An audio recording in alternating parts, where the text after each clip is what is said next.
A nucleophile is a species that should have, generally क्या होता है बच्चों, जनरली न्यूक्लियोफाइल जो होते हैं उनके पास लोन पेयर होते हैं, जैसे कि अमोनिया हो गया, हाइड्रोक्साइड आयन हो गया, राइट। तो ये नेगेटिवली चार्ज हो गया तो ऐसे रिएक्शन के लिए जा सकते हैं यहाँ पर। तो लोन पेयर तो होते हैं, वही तो शेयर करते हैं, न्यूट्रल और नेगेटिवली चार्ज होते हैं मोस्टली जो न्यूक्लियोफाइल होते हैं, राइट। मोस्टली ऐसा ही होता है, ऐसे शेयर करेगा। दो ये रिएक्शन थोड़ा मुश्किल से होगा बट हो जाएगा। वीक न्यूक्लियोफाइल है न्यूट्रल स्पीशीज जो है, तो they have a pair of electron to donate. और इन जनरल बच्चों उन पे कैसा चार्ज होता है, वो इलेक्ट्रॉन डेफिशिएंट तो नहीं होते, इलेक्ट्रॉन रिच हैं, तभी तो अपने लोन पेयर किसी का शेयर करते हैं और चाहते हैं उनका लोन पेयर बॉन्ड पेयर में कन्वर्ट हो जाए। तो इलेक्ट्रॉन डेफिशिएंट तो नहीं होते बच्चों। और नेगेटिवली चार्ज यस, न्यूट्रल भी हो सकते हैं। न्यूट्रल बच्चों इसी में आ गए, नेगेटिव। पॉजिटिव नहीं, पॉजिटिव नहीं, एक आध कोई एक्सेप्शन हो तो हो, बट जो पॉजिटिव चार्ज नहीं कहना चाहिए हमें न्यूक्लियोफाइल को। न्यूट्रल या नेगेटिवली चार्ज हम लोग यहाँ पर कह सकते हैं। तो a pair of electron to donate और negatively charge, electron deficient species नहीं है बच्चों। तो ए और C, let's go with the fourth option as far as this question is concern. Let's go with the fourth. चलिए आगे बढ़ते हैं।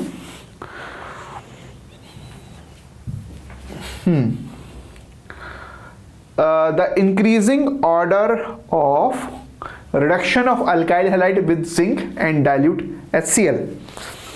तो इंक्रीजिंग ऑर्डर में हमें बताना है। और बच्चों रिडक्शन का मतलब भी क्या है, रिडक्शन का मतलब है गेन ऑफ इलेक्ट्रॉन। तो जैसे एक चीज देखते हैं बच्चों यहाँ पे, तो कार्बन क्लोरीन बॉन्ड में क्लोरीन मोर इलेक्ट्रोनेगेटिव है, कार्बन इलेक्ट्रोपॉजिटिव है, तो पॉजिटिव चार्ज है, इलेक्ट्रॉन गेन करेगा, ठीक है, डेल्टा प्लस है तभी तो इलेक्ट्रॉन गेन करना पड़ेगा। इसका मतलब ये चला जाएगा यहां से और जिंक जो है इलेक्ट्रॉन देगा, वो इलेक्ट्रॉन यहां पर आएंगे बच्चों। तो जिंक खुद ऑक्सीडाइज होगा और कार्बन रिड्यूस होगा क्योंकि कार्बन इलेक्ट्रॉन गेन कर रहा है। लेकिन उसके लिए, इस रिडक्शन प्रोसेस के लिए बच्चों हैलोजन को पहले निकलना पड़ेगा, बाहर निकलना पड़ेगा। तो किसके साथ रिएक्शन फास्टेस्ट होगा, जिस केस में हैलोजन सबसे आसानी से निकल जाए। हैलोजन के बाहर निकलने के लिए क्या होगा बच्चों की बॉन्ड जो है वीक होना चाहिए। तो कार्बन हैलोजन बॉन्ड वीकेस्ट किसके लिए होगा, क्लोरीन, ब्रोमीन और आयोडीन, तीन ही ऑप्शन है हमारे पास। तो आयोडीन का साइज सबसे बड़ा है, बॉन्ड लाइन सबसे ज्यादा होगी, तो बॉन्ड वीकेस्ट होगा। तो द इंक्रीजिंग ऑर्डर में बताना है, इंक्रीजिंग में बताना है। तो बच्चों फास्टेस्ट जो है आयोडीन के साथ होगा रिएक्शन, फास्टेस्ट जो है आयोडीन के साथ, फिर ब्रोमीन के साथ और फिर क्लोरीन के साथ। तो क्लियर कट आंसर है बच्चों, इस लॉजिक से समझो। ये ऑक्सीडाइज होगा, कार्बन रिड्यूस होगा, इलेक्ट्रॉन गेन करेगा। इसके लिए बच्चों Cl- को बाहर भेजना पड़ेगा, ZnCl2 बनेगा यहाँ पे, जैसे ZnBr2 है, ZnI2, ये सब चीजें स्पीशीज बन सकती हैं यहाँ पे। तो इसके लिए यहाँ निकलना पड़ेगा, ये बॉन्ड वीक होना चाहिए, तो उसके साथ रिएक्शन फास्टेस्ट हो जाएगा। तो आयोडीन के साथ जो है फास्टेस्ट होगा क्योंकि कार्बन आयोडीन बॉन्ड इन तीनों में वीक होगा। तो second option is the correct option as far as this question is concern. तो लॉजिक था इसमें बच्चों ये।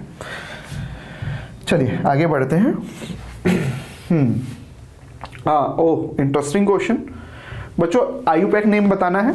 एंड नॉर्मली तो हम टर्ट, आइसो, नॉर्मली आयुपैक में नहीं लेते, नॉर्मली जहां तक हो अवॉइड कर सकें। लेकिन अगर जब हमें नाम लिखने में बहुत इनकन्वीनियंस फील हो रही है तो कभी कभी सेकेंडरी, टर्ट, ब्यूटाइल, नियोपेंटाइल, इनको भी हम आयुपैक नेम में इंक्लूड कर लेते हैं। अदरवाइज हमारे पास ब्रांच, सब ब्रांच, ये सब लिखने के तरीके भी हैं। खैर एनीवेज, खैर यहाँ पर इसकी जरूरत पड़ रही है क्या, नहीं, हम आइसोप्रोपाइल वगैरह, आइसोप्रोपाइल लिखे बिना भी हम काम चला सकते हैं। बच्चों लॉन्गेस्ट चेन देखते हैं, क्या ये लॉन्गेस्ट चेन है, 1 2 3 4 5 6 7 8, okay, 1 2 3 4 5 6 7 8, oh this is also good. अगर मैं यहां से यूज करता हूं तो बच्चों एक ब्रांच आएगी, ब्रांच आएगी, उसमें भी एक ब्रांच आएगी, कॉम्प्लिकेटेड हो जाएगा। इधर से भी कर रहा हूं 1 2 3 4 5 6 7 8, गुड, यहां भी इथाइल होगा। अगर मैं ऐसा देखता हूं तो इधर इथाइल होगा, गुड। तो मैं ऐसे नंबरिंग कर सकता हूं बच्चों, मैं इधर से नंबरिंग कर रहा हूं 1 2 3 4 5 6 7 8, राइट। तो मैं इसको रीस्ट्रक्चर करके दिखा देता हूं और फिर मैं बताऊंगा कि मैंने नंबरिंग इधर से क्यों करी। मैं एक बार इसको रीस्ट्रक्चर कर देता हूं बेटा, एक 8 मेंबर चेन में दिखा देता हूं, 8 मेंबर, और इसके सेकंड पोजीशन पे एक मिथाइल ग्रुप है, और बच्चों थर्ड पोजीशन पे एक इथाइल ग्रुप है और सिक्स्थ पोजीशन पे 1 2 3 4 5 6। बच्चों अब मैं इधर से ही नंबरिंग क्यों कर रहा हूं, इसको सोचो लोएस्ट सम रूल भी लगा सकते हो, 5 6 7 8। तो कौन कौन सी पोजीशन पे ब्रांचेस हैं बच्चों, 2 पे इधर से नंबरिंग है, 3 पे एंड 6। तो लो ये पोजीशन आ गया 11। अगर मैं उस तरफ से नंबरिंग करता बच्चों, इस तरफ से करता, जो कि नहीं करनी है, बस हम चेक कर रहे हैं, तो थर्ड पे ब्रांचिंग है, ब्रांच है बच्चों, एक 6 पे है और एक 7 पे है, तो ये 16 हो गया बच्चों। तो लोएस्ट सम रूल के हिसाब से हम लोग इधर से जा रहे हैं। तो अब हमने डिसाइड कर लिया कि येलो वाला जो हमने लिखा हुआ है, ये ब्रांचिंग मेथड हम यूज करेंगे। हमारे पास कौन कौन से ग्रुप्स हैं, इथाइल है, इधर इथाइल है, तो 6 पे 3 पे इथाइल है, 6 पे इथाइल है, तो एक 3,6 डाई इथाइल हो गया। और बच्चों 2 पे मिथाइल है, राइट। तो इनमें से पहले किसको लिखें, अल्फाबेटिकली लिखना है बच्चों, यहाँ ई देखना है और यहाँ एम देखना है, डाई का डी नहीं देखना है, ये एडिशनल प्रीफिक्स है, ये नहीं देखना। अल्फाबेटिकली लिखते हैं बच्चों ब्रांचेस के बारे में, अल्काइल ग्रुप के बारे में प्रीफिक्स में लिखते हैं, प्राइमरी प्रीफिक्स में लिखते हैं अल्काइल ग्रुप के बारे में, और दो प्राइमरी प्रीफिक्स आ रहे हैं तो अल्फाबेटिकली लिख दें। तो अल्फाबेटिकली ई पहले आ रहा है बच्चों, एम बाद में आ रहा है, तो मैं कैसे जाऊंगा, फिर आंसर चेक करते हैं। 3,6 डाई इथाइल, ये प्राइमरी प्रीफिक्स में जा रहा है बच्चों, और 2 मिथाइल, राइट। हाँ, बीच में वो हाइफन डाल सकते हैं, चल रहा है। उसके बाद सेकेंडरी प्रीफिक्स यहाँ पर है नहीं। लॉन्गेस्ट चेन में बच्चों 8 कार्बन है, तो ऑक्ट हो गया, और जो है सफिक्स में हम एन ले सकते हैं, अल्केन है, तो ऑक्टेन हो गया बच्चों, ऑक्ट एंड एन, गुड। तो 3,6 डाईथाइल, 2 मिथाइल, ऑक्टेन। इस लॉजिक से हमने इस क्वेश्चन को सॉल्व कर लिया बच्चों, इस लॉजिक से सॉल्व कर लिया इस क्वेश्चन को, क्लियर। चलिए नेक्स्ट क्वेश्चन की तरफ बढ़ते हैं। The addition of HBr to but 1ene, but 1ene है बच्चों, ब्यूट 1ene, सॉरी।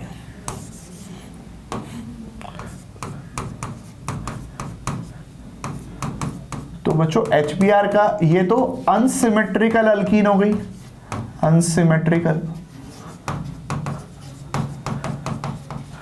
और इसमें HBr डाल दिया, तो यहां पर 2 प्रोडक्ट बन सकते हैं बच्चों, एक मार्कोनिकोव रूल से, एक ये बन सकता है 2 डिग्री अल्काइल हैलाइड, ये मार्कोनिकोव रूल से बनाया बच्चों, और एंटी मार्कोनिकोव रूल से हम लोग ये बनाएंगे। कोई पेरोक्साइड तो डाला नहीं है यहां पर, पेरोक्साइड नहीं डाला है, तो मार्कोनिकोव रूल से जो प्रोडक्ट आएगा वो मेजर आएगा। लेकिन यहां पर बच्चों ये प्राइमरी अल्काइल है हो गया, ये एंटी मार्कोनिकोव रूल से आया, ये माइनर आएगा बच्चों, क्योंकि पेरोक्साइड तो डाला नहीं था, यहाँ ये मेजर आएगा। नाउ अब बच्चों कायरल सेंटर भी है यहाँ पर, देखो ये असिमेट्रिक सेंटर है। असिमेट्रिक सेंटर क्या होता है, जिसमें कार्बन के चारों सब्स्टिट्यूएंट्स sp3 हाइब्रिडाइज होता है, वहाँ पे वो सेंटर, मतलब उस सेंटर पे जो एटम होता है, और उसके चारों सब्स्टिट्यूएंट्स वैलेंसीज जो एटम या ग्रुप लगे होते हैं वो चारों डिफरेंट होते हैं। बच्चों यहाँ पर एक कायरल सेंटर है, ये तो नहीं है, sp3 तो ये चारों हैं, लेकिन यहाँ पर बच्चों हाइड्रोजन हाइड्रोजन हाइड्रोजन है, यहाँ पर ये कायरल सेंटर है। अगर आप चेक करोगे तो ये वाला सेंटर, इसके सब्स्टिट्यूएंट्स देखो क्या है, एक हाइड्रोजन है, एक मिथाइल है, इधर एक Br है और एक इधर इथाइल है, ये कायरल सेंटर है। तो ये ऑप्टिकली एक्टिव कंपाउंड है, यहाँ पर कोई कायरल सेंटर नहीं है बच्चों। sp3 तो ये चारों हैं, लेकिन यहाँ देखो 2 हाइड्रोजन हो गई, 2 हाइड्रोजन 2 हाइड्रोजन 3 हाइड्रोजन, तो यहाँ पे कोई कायरल नहीं है, असिमेट्रिक सेंटर नहीं है, यहाँ पर है बस। तो इसके 2 आइसोमर होंगे, एक डेक्स्ट्रो और एक लीवो, राइट। तो वही दिखाने की कोशिश करिए, देखो बच्चों इसने, देखो इसके सब्स्टिट्यूएंट्स क्या है, मिथाइल, इथाइल, हाइड्रोजन और Br, ये तो लिखे देखो यहाँ पर भी हम लोगों ने, और एक उसका आइसोमर हो गया, ऑप्टिकल आइसोमर हो गया, यस। तो AB बनेगा, 2 ब्रोमो ब्यूटेन से 2 आइसोमर आएंगे बच्चों, डेक्स्ट्रो लिवो इसके 2 आइसोमर होंगे, ऑप्टिकल आइसोमर्स होंगे। 1 ब्रोमो ब्यूटेन में कोई आइसोमर नहीं होगा। ये माइनर प्रोडक्ट होगा और ये मेजर प्रोडक्ट से आएंगे, ये मेजर के होंगे, 50-50 बनेंगे डेक्स्ट्रो लिवो। तो a the mixture consist of A B and C, अच्छा तीनों बताने हैं। A and B as major, yes बच्चों मार्कोनी का रूल है यहाँ पे, and C as minor product, ये तो हमें पहले ही मिल गया। B as major, A and C as minor. No बच्चों, जितना अगर मान लो ऐसा मान लो ये रिएक्शन 90% इधर हुआ, 10% इधर हुआ, तो इसके 2 आइसोमर होंगे बच्चों, फिर उस केस में 45% ये होगा और 45% ये होगा, ऐसे चलेगा, और 10% ये होगा। तो B एज मेजर, नो बच्चों, B और A तो सेम आएगा, and C as minor, no. B as minor, no, B और A तो मेजर का ही पार्ट है बच्चों। A एंड C तो मेजर है ही नहीं। A and B as minor and C as major, no बच्चों, वो तो एंटी मार्कोनी पेरोक्साइड डाल देते तो वो मेजर आता है और ये माइनर आता है। नहीं, बस पेरोक्साइड डालते ही ये ऑप्शन सही हो जाता है, लेकिन इस केस में नहीं है पेरोक्साइड, तो फर्स्ट ऑप्शन के साथ जाना है। First option is the correct option as far as this problem is concern. चलिए बच्चों आगे चलते हैं। हाँ, which of the following reaction of methane is incomplete combustion. बच्चों ये जो क्वेश्चन है इसमें मैं भी कुछ इंफॉर्मेशन लेकर आया हूं। इनकम्प्लीट कंबशन का क्या मतलब होता है मीथेन का? इनकम्प्लीट कंबशन बच्चों, during incomplete combustion of methane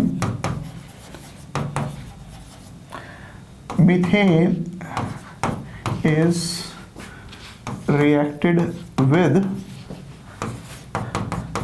O2 which is in deficiency, right. तो मीथेन का ऑक्सीजन के साथ रिएक्ट कराता है, लेकिन ऑक्सीजन की क्वांटिटी बहुत कंट्रोल, बहुत संभाल के रखते हैं, बहुत कम देते हैं।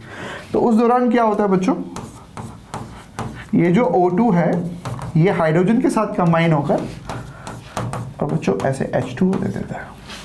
ये कार्बन ब्लैक हो गया, जिसको हम प्रिंटर की इंक वगैरह में यूज करते हैं बच्चों। ये है, ये इसको इनकम्प्लीट कंबशन बोलते हैं बच्चों, राइट। इनकम्प्लीट कंबशन, आप इनकम्प्लीट कंबशन को यहाँ ऑक्सीडेशन से मत कंफ्यूज करना। ऑक्सीडेशन नहीं है बच्चों यहाँ पर इनकम्प्लीट कंबशन का मतलब। इनकम्प्लीट कंबशन का मतलब हम लोगों को हाइड्रोकार्बन में से हाइड्रोजन को ऑक्सीजन के साथ कंबाइन करना है, कार्बन को अलग करना है, राइट। तो ऑक्सीडेशन और कंबशन दीज आर अलग अलग टर्म्स हैं। ये ऑक्सीडेशन है बच्चों। कंप्लीट कंबशन होता तो CO2 बोलते हैं। ये बच्चों क्या है, कंबशन, CO2 बन गया है। ये भी बच्चों ऑक्सीडेशन है। ये माइल्ड हो गया, ये थोड़ा स्ट्रांग हो गया। अल्कोहल से आगे चले गए तो एल्डिहाइड आ गया, थोड़ा स्ट्रांग हो गया। ये कंबशन है, ये इनकम्प्लीट कंबशन है बच्चों। तो इस इनकम्प्लीट कंबशन में इस क्वेश्चन के लिए हम लोगों को थर्ड ऑप्शन के लिए जाना पड़ेगा बच्चों, थर्ड ऑप्शन के लिए, राइट।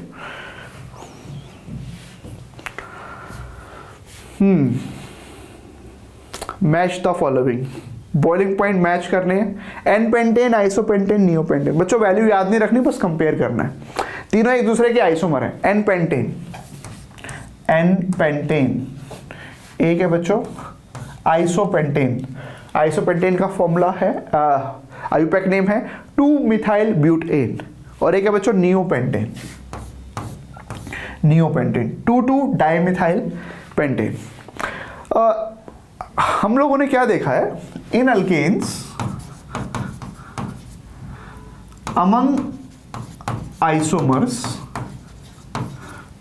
विद इंक्रीज, मैं रीजन भी बताऊंगा, in branching boiling point decreases. इनका बॉइलिंग पॉइंट जो है डिक्रीज हो जाता है। अल्केन्स में ऐसा हम लोगों ने देखा है। तो क्यों होता है ऐसा बच्चों? बॉइलिंग का मतलब क्या है? बॉइलिंग का मतलब मॉलिक्यूल्स को ब्रेक डाउन नहीं करना, मॉलिक्यूल्स को सेपरेट करना। देखिए एक रीजन क्या दे सकते हैं। मान लीजिए बच्चों ये हमारा कितने 1 2 3 4 5 6 5 कार्बन थे ना, तो मैंने एक एक्स्ट्रा लिख दिया। चलो मान लो बच्चों ये दूसरा मॉलिक्यूल है, ऐसे ये पैक्ड हो गए, देखिए कितनी अच्छी तरह पैकिंग हो गई इनकी, क्लोज। लेकिन अगर यहाँ पर पैकिंग करने को आएंगे ना बच्चे, तो देखो यहाँ पे ब्रांच की वजह से पैकिंग इतनी इफेक्टिव नहीं हो पाएगी, पैकिंग इतनी इफेक्टिव नहीं हो पाएगी ब्रांच की वजह से। तो पैकिंग इफेक्टिव नहीं हो पाएगी मतलब मॉलिक्यूल्स, इसमें बच्चों और भी दिक्कत आएगी, ये मॉलिक्यूल्स एक दूसरे क्लोज नहीं आ पाएंगे, और क्लोज नहीं आ पाएंगे तो बच्चों इंटरमॉलिक्यूलर फोर्सेस वीक हो जाएंगे। इंटरमॉलिक्यूलर फोर्सेस वीक हो गए तो उस केस में जो है इंटरमॉलिक्यूलर फोर्सेस वीक हो गए तो बच्चों बॉइलिंग पॉइंट कम हो जाएगा। तो इसका एक प्लॉजिबल हम ये एक्सप्लेनेशन दे सकते हैं। तो एन पेंटेन में पैकिंग सबसे अच्छी होगी, पैकिंग क्या है यहाँ, क्लोजनेस, सबसे ज़्यादा मॉलिक्यूल क्लोज होंगे और बॉइलिंग पॉइंट बच्चों सबसे ज़्यादा होगा। तो A is 2 और नियोपेंटेन में सबसे कम होगा, तो C is 1, तो डेफिनेटली B is 3। तो A is 1 and B is 3 and C is A is 2, sorry बच्चों, A is 2 सबसे ज़्यादा होगा हाँ, और C का 1 बच्चों और B का 3 होगा। यस मैंने गलत बोल दिया पहले। Anyways first option is the correct option as far as this problem is concern, right. First option is the correct option.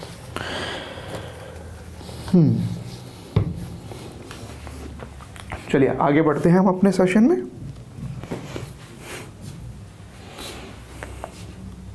Right बच्चों, ये रिएक्शंस हैं हमारे पास। Match the following reactions. Match the following in column 1 and column 2. Benzene plus Cl2। तो Cl2 में क्या होगा बच्चों, पहला ही देखते हैं।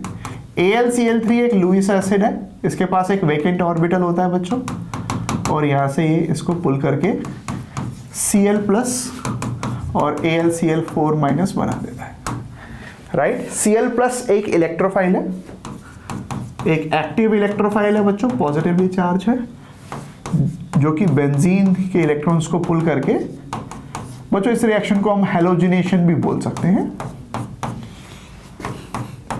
यहाँ पे ऐसे, और फिर हाइपर कॉन्जुगेशन से H+ निकाल के जो है क्लोरोबेंजीन यहाँ पे फॉर्म हो जाएगा। ये बेंजीन की हैलोजिनेशन की रिएक्शन है। तो क्लोरोबेंजीन की फॉर्मेशन होगी बच्चों A के अंदर 4 क्लोरोबेंजीन। दूसरी रिएक्शन बच्चों फ्रीडल-क्राफ्ट अल्काइलेशन है। फ्रीडल-क्राफ्ट अल्काइलेशन में क्या होगा, AlCl3 फिर से Cl को पुल कर लेगा बच्चों अपनी तरफ, Cl माइनस इधर ले लेगा, और यहाँ से हमें CH3 प्लस मिथाइल कार्बोकेटाइन की फॉर्मेशन होगी, और बच्चों AlCl4 माइनस। और ये methyl carbocation electron deficient species है, एक इलेक्ट्रोफाइल है, वो बेंजीन पे अटैक करेगा और बेंजीन से बाहर H+ निकल आएगा। वो सब सेम ही होंगे, जैसे यहाँ पे लिखा Cl+ है, वहाँ पे मिथाइल कार्बोकेटाइन हो जाएगा। तो यहाँ पे हमें बेंजीन के ऊपर मिथाइल ग्रुप लगेगा, तो बेंजीन के ऊपर मिथाइल ग्रुप लगने का मतलब बच्चों टोलिन हो गया।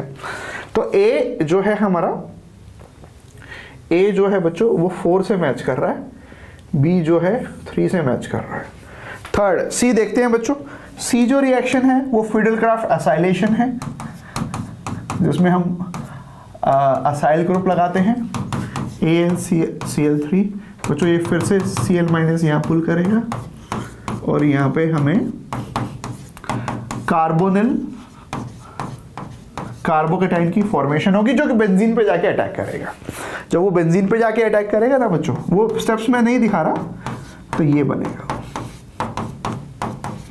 इसका ये काफ़ी फेमस कंपाउंड है बच्चों, कई बार केमिस्ट्री में आता है, ये एसिटोफिनोन बोलते हैं इसको, एसिटोफिनोन फेमस नेम है, कॉमन नेम। और आयुपैक नेम क्या होगा बच्चों, एक फिनाइल ग्रुप है, एक मिथाइल ग्रुप है, और कीटोन है। हाँ, तो इसको कॉमन नेम में ऐसे भी हम बोल सकते हैं, methyl phenyl ketone, methyl phenyl ketone. Match कर रहा है बच्चों ये हमारा, फ्रीडल-क्राफ्ट असाइलेशन 2 है। टोलिन KMnO4 NaOH, और बच्चों हीट भी कर देते हैं यहाँ पर, जरूरत पड़ती है तो इसमें क्या होता है, ये ड्रास्टिक ऑक्सीडेशन रिएक्शन होती है बच्चों। KMnO4 NaOH, KMnO4 strong oxidising agent की तरह काम करता है। NaOH लिख दो, KOH, जरूरत पड़े तो हीट भी करते हैं बच्चों। तो ये जो अल्काइल ग्रुप होते हैं बेंजीन पे, ये फाइनली ऑक्सीडाइज हो जाते हैं कार्बोक्सिलिक एसिड के अंदर, राइट। तो ये एनसीईआरटी का बच्चों बेंजोइक एसिड का प्रिपरेशन का एक फेमस रिएक्शन है। तो बेंजोइक एसिड की प्रिपरेशन इसके अंदर होती है। तो इस केस में हम लोगों को मिलने वाला है बेंजोइक एसिड, टोलिन का करेंगे तो बेंजोइक एसिड। तो ए हो गया बच्चों हमारा क्लोरोबेंजीन, ए इज 4, बी हमारा हो गया फिडलग्राफ अल्काइलेशन रिएक्शन है, टोलिन, बी इज 3, ये मैच कर रहा है हमारा फर्स्ट। सी और चेक कर लेते हैं, सी बच्चों फिडलग्राफ असाइलेशन है, तो CH3CO ग्रुप आ रहा है, जिसको हम मिथाइल फिनाइल कीटोन या एसिटोफिनोन बोल सकते हैं। C2 एंड डी में बच्चों हम लोगों ने अल्काइल बेंजीन का ड्रास्टिक या विग्रस ऑक्सीडेशन किया बच्चों, जिससे हमें बेंजोइक एसिड मिला। तो डी में 1 आएगा। तो first option is the best option as far as this problem is concern, right. First option is the best option.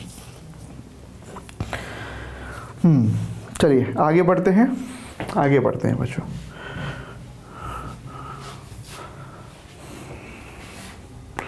ये कुछ रिएक्शंस करी हैं यहाँ पर। पहली रिएक्शन क्या है बच्चों, इसमें प्रोटोनेशन किया है। ओके, प्रोटोनेशन किया है, पहले H+ डाला है, तो ये इसको H+ देगा बच्चों, H+, लो पाई बॉन्ड इलेक्ट्रॉन इधर शिफ्ट हो जाएंगे, ये इसकी फॉर्मेशन होगी। उसके बाद ये इलेक्ट्रोफाइल का काम कर रहा है बच्चों। पहले इलेक्ट्रोफाइल का काम कौन कर रहा था, ये कर रहा था, ये H+, और ये अल्कीन जो है बच्चों न्यूक्लियोफाइल का काम कर रहा था, लोन पे अपने पाई बॉन्ड इलेक्ट्रॉन्स दे रहा है। क्यों दे रहा है, क्योंकि उसके पाई बॉन्ड के इलेक्ट्रॉन्स आगे सिग्मा बॉन्ड में यहाँ कन्वर्ट हो गए। अब बच्चों साथ में वाटर है, ऑक्सीजन यहाँ पे लोन पेयर का काम कर रहा है, न्यूक्लियोफाइल का।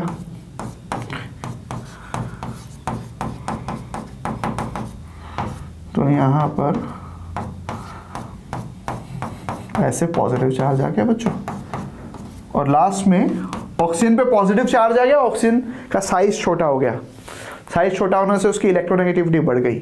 वैसे ही oxygen second most electronegative element है, पॉजिटिव चार्ज आने से तो साइज छोटा होने से और इलेक्ट्रोनेगेटिव एलिमेंट होगा बच्चों। ये इलेक्ट्रॉन H+ लेकर H+ को बाहर करके अपने आप को न्यूट्रलाइज करेगा। तो इफेक्टिवली यहाँ पे वाटर का एडिशन हो गया बच्चों, H+ वापस रिमूव हो गया, कैटलिस्ट का काम कर रहा था। तो वाटर के एडिशन को हम क्या बोल सकते हैं, हाइड्रेशन।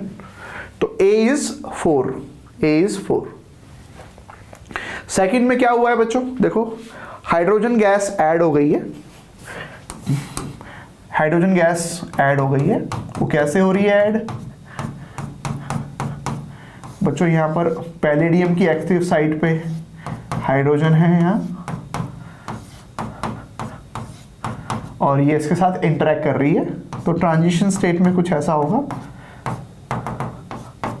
कि पुराने बॉन्ड टूट जाएंगे और नए बॉन्ड बन जाएंगे। हाइड्रोजन गैस का बच्चों यहाँ पे सिन एडिशन हो रहा है, पुराने बॉन्ड टूट रहे हैं, ये नए बॉन्ड बन रहे हैं। ये बॉन्ड टूट रहा है बच्चों, यहाँ बॉन्ड बन रहा है, ये टूट रहा है, ये बॉन्ड बन रहा है, और फाइनली एक H इधर, ये बॉन्ड टूट गया। तो ये प्रोसेस हाइड्रोजनेशन है बच्चों, हाइड्रोजन गैस के एडिशन को हाइड्रोजनेशन बोल रहे हैं, राइट। तो B is hydrogenation, B is 1। अच्छा बच्चों इस केस में क्या हुआ, देखिए एडिशन ऑफ हैलोजन हो गया, ये भी एडिशन था, ये भी एडिशन था, यहाँ हैलोजन ऐड हो गई है, देखो Cl2 मॉलिक्यूल यहाँ ऐड हो गया बच्चों, एडिशन हुआ है, तो हैलोजिनेशन कह सकते हो इसको। और इस केस में बच्चों इसको एनसीईआरटी में भी रिएक्शन गिवन है, ये साइक्लिक पॉलीमराइजेशन है, हीट कर रहे हैं कॉपर की प्रेजेंस में बच्चों, रेड हॉट ट्यूब रहता है बहुत, यहाँ बहुत हाई टेम्परेचर पे काम करते हैं, ऐसे करते हैं बच्चों। हाई टेम्परेचर पे बॉन्ड तो टूटेगा ही, तो ऐसे बॉन्ड तोड़ देते हैं होमोलिटिक फिजन। हाई टेम्परेचर पे बच्चों हीट कर रहे हैं तो बॉन्ड टूटेगा ना, एंट्रोपी बढ़ेगी। तो ये हाफ फिल्ड हो गया, ये भी हाफ फिल्ड हो गया, हाफ फिल्ड बच्चों आपस में बॉन्ड बना लेंगे एक, यहाँ पे डबल बॉन्ड आ जाएगा, H, यहाँ पे H, यहाँ पे हाफ फिल्ड है बच्चों, ये हाफ फिल्ड है, इनके बीच बॉन्ड आ जाएगा, सिंगल बॉन्ड, एक ही बॉन्ड आएगा, ये ट्रिपल की जगह डबल रह जाएगा। ये हाफ फील्ड है, ये हाफ फील्ड है, इनके बीच एक बॉन्ड बच जाएगा। तो ये तो बेंजीन की फॉर्मेशन हो गई, पाई सिग्मा पाई। और ये 3 मॉलिक्यूल जुड़ गए तो ट्राइमराइजेशन हो गया, साइक्लिक पॉलीमराइजेशन या ट्राइमराइजेशन हो गया बच्चों, राइट। अच्छा, कंडेंसेशन क्यों नहीं है? कंडेंसेशन में क्या होता है बच्चों? कंडेंसेशन में 2 मॉलिक्यूल ऐड होते हैं, जैसे 2 आइडेंटिकल हो सकते हैं बच्चों, एक बड़ा मॉलिक्यूल मिलता है, बिगर मॉलिक्यूल, और एक बाय प्रोडक्ट भी मिलता है। जैसे कि मैं एक एग्जांपल देता हूं बच्चों, कंडेंसेशन, सॉरी, कंडेंसेशन में जैसे हम लोग वुड्स कंडेंसेशन कर रहे हैं, तो ड्राई ईथर, ये वुड्स कंडेंसेशन रिएक्शन है बच्चों, काफी लो टेम्परेचर पे। तो 2 छोटे मॉलिक्यूल मिलके एक बड़ा मॉलिक्यूल बन गया, जैसे कि इस केस में एन हेक्सेन बन जाएगा बच्चों, और साथ में एक बाय मॉलिक्यूल, एक बाय प्रोडक्ट, एक स्मॉल मॉलिक्यूल बाय प्रोडक्ट की तरह आ जाएगा बच्चों। कंडेंसेशन में एक बाय प्रोडक्ट आना जरूरी है। अगर 2 मॉलिक्यूल ऐड होके एक बड़ा मॉलिक्यूल दे रहे हैं हायर मॉलिक्यूलर मास का, लेकिन बाय प्रोडक्ट नहीं आ रहा, अगर A + B gives us C, कोई बाय प्रोडक्ट नहीं है तो इसका मतलब एडिशन है। लेकिन अगर बच्चों बाय प्रोडक्ट आ गया तो इसका मतलब वो कंडेंसेशन हो जाएगा। तो इनमें किसी रिएक्शन में बच्चों बाय प्रोडक्ट नहीं आ रहा, और इसीलिए जो है मैं यहाँ पर जो है कंडेंसेशन के लिए नहीं जा रहा। तो क्या ऑप्शंस रहेंगे? मैं स्क्रीन एडजस्ट करता हूँ बच्चों थोड़ी सी। क्या ऑप्शन ठीक रहेंगे? ए के लिए हाइड्रेशन है, A is 4, 4th ऑप्शन में मिल रहा है बच्चों, sorry, A is 4, A is 4, B hydrogenation है, B is 1, मैच हो रहा है यहाँ भी। ये बच्चों हैलोजिनेशन है, राइट, और ये पॉलीमराइजेशन है, ये साइक्लिक पॉलीमराइजेशन भी कह सकते हैं बच्चों इसको। ये D is पॉलीमराइजेशन। कंडेंसेशन के लिए बच्चों बाय प्रोडक्ट इसमें किसी रिएक्शन में आ नहीं रहा है, तो कंडेंसेशन की हमें यहाँ पे बात नहीं करनी चाहिए। So 4th option is the correct option as far as this question is concern, right.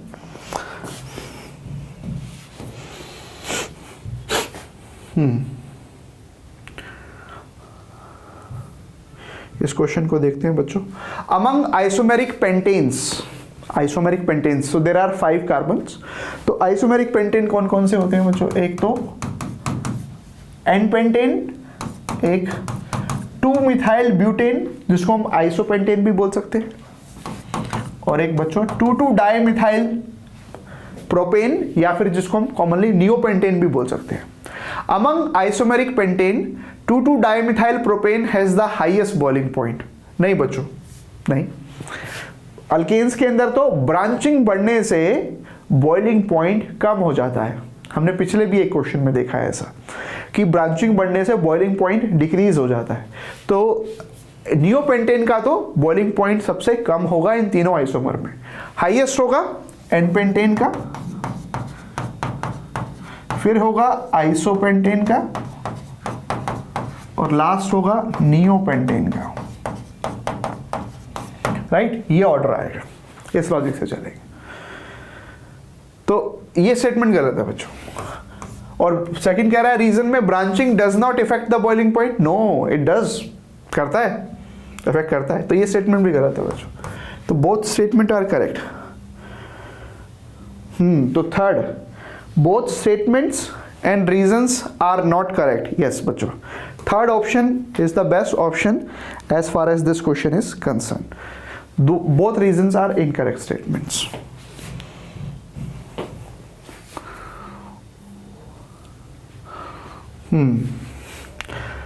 क्या कह रहा है बच्चों ये question? Some oxidation reactions of methane are given below, which of the following are controlled oxidation. तो controlled oxidation 3 चीजें हैं बच्चों। एक तो इनकम्प्लीट ऑक्सीडेशन, एक बच्चों कंट्रोल्ड ऑक्सीडेशन, और एक कंबशन। कंबशन तो फुल सप्लाई ऑफ O2, कितना भी चाहिए O2 मिल जाता है।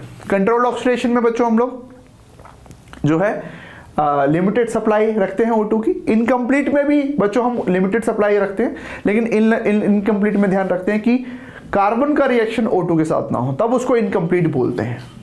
तो CH4 प्लस O2 बच्चों एंड प्रोडक्ट CO2 मिलता है। ये रिएक्शन तो कंबशन ही है, ये अनलिमिटेड सप्लाई है बच्चों। हाँ, इन रिएक्शंस में देखते हैं बच्चों। देखिए इस रिएक्शन के अंदर कार्बन जो है O2 के साथ रिएक्ट नहीं कर रहा है, तो इसको इनकम्प्लीट कंबशन बोलना है। इसमें बच्चों देखो एल्डिहाइड बना, आगे एल्डिहाइड से CO2 भी बन सकता है, एसिड बन के CO2 भी बन सकता था, लेकिन O2 अवेलेबल ही नहीं हुआ, लिमिटेड सप्लाई में दिया। ये कंट्रोल्ड ऑक्सीडेशन है। और इसमें बच्चों अल्कोहल पे ही रुक गए, अल्कोहल से आगे एल्डिहाइड, फिर आगे कार्बोक्सिलिक एसिड, फिर CO2 बन सकता था मीथेन से। ये भी बच्चों कंट्रोल्ड ऑक्सीडेशन है। तो मीथेन में पहले ऑक्सीडेशन करके बच्चों अल्कोहल मिथेनॉल, फिर ऑक्सीडेशन करके फॉर्मेल्डिहाइड, फिर ऑक्सीडेशन करके बच्चों CO2 फॉर्मिक एसिड, और फिर ऑक्सीडेशन करके बच्चों CO2। तो अगर हम यहां से यहां तक सीधा ट्रेवल कर रहे हैं तो बच्चों एक पूरी तरह कंबशन है। अगर यहां से यहां जा रहे हैं, यहां से इधर जा रहे हैं, या इधर से आगे जा रहे हैं, नॉर्मली यहां पर रिएक्शन रोकना बहुत मुश्किल हो गया। अगर फॉर्मिक एसिड बन गया तो वो CO2 बन ही जाता है, तो मैं इसको अवॉइड कर देता हूं। तो अल्कोहल बना दें या एल्डिहाइड बना दें बच्चों मीथेन से, तो इसको हम लोग इनकम्प्लीट ऑक्सीडेशन बोलेंगे, right. Incomplete oxidation, sorry oxidation बोलेंगे, इनकम्प्लीट वर्ड मैंने ठीक नहीं बोला। तो उस केस में C और D करेक्ट ऑप्शन होंगे।